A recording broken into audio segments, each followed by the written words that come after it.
ফেব্রুয়ারিতে ত্রয়োদশ জাতীয় সংসদ নির্বাচন। সারা দেশ প্রস্তুত হচ্ছে একটি অবাধ, সুষ্ঠু ও গ্রহণযোগ্য নির্বাচনের জন্য।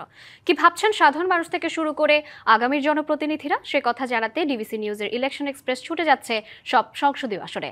আজ সারাদিন ছিল সংসদীয় আসন 103, 104, সাতক্ষীরা 1 ও খুলনা 6।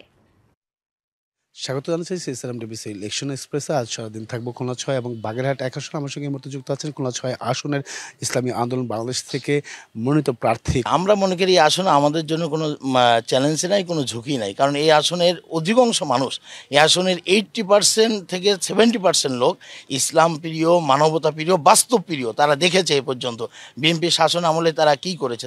রাষ্ট্রীয় ক্ষমতায় আমরা যে গেলে এখানে এদের যে বেকার ছেলে মেয়েরা, তাদের চাকরির ব্যবস্থা করতে হবে। জামাতকে এখানে কোনো চ্যালেঞ্জ মনে করছি না, এবং আমি মনে করি না জামাতের সাথে আমাদের কোনো তুমুল প্রতিদ্বন্দ্বিতা হবে।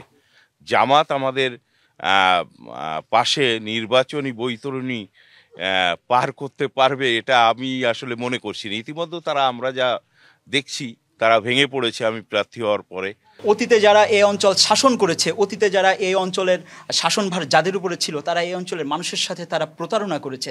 তারা এই অঞ্চলকে একটা লুটপাটের কেন্দ্র হিসাবে পরিণত করেছে। এই অঞ্চলের মানুষ আমাদেরকে দারুণভাবে গ্রহণ করছে, সেই জন্যই আমরা আশাবাদী। এই এলাকায় হলো জামাতের একটা গণভিত্তি রয়েছে, সে কারণে জামাতের একটা প্রভাব তো আছেই।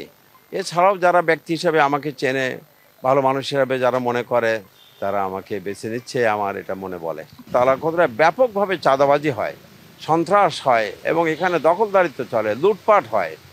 আমাদের মূল উদ্দেশ্য হলো আমরা জনগণকে অ্যাসুরেন্স দিচ্ছি, আর এটা আমার পরিকল্পনা সবচেয়ে অগ্রাধিকার প্রাপ্ত, যে আমরা জনগণকে শেল্টার দিতে চাই, নিরাপত্তা দিতে চাই। আমরা প্রায় অধিকাংশ পূজা মণ্ডপে গিয়ে তাদের পাশে দাঁড়িয়েছি, অভয় দিয়েছি, নির্ভয় দিয়েছি। তারা বিশ্বাস করেছে যে এই জনপদের একমাত্র হাবিব, এবং এই সাতক্ষীরার মধ্যে সে বিশ্বাস করেছে বলে আমি আশা করি তাদের সকল ভোট, এবং প্রায় তালাতে 70,000 ভোট, এখানে 28,000 ভোট যোগ হলে যা হয়। আর জনগণের যে তুমি খাদেম হিসেবে কাজ করেছি, আগামীতে মানুষ প্রত্যাশা করে হাবিব পাশ করলে অতীতের চেয়ে তার বেশি কাজ হবে।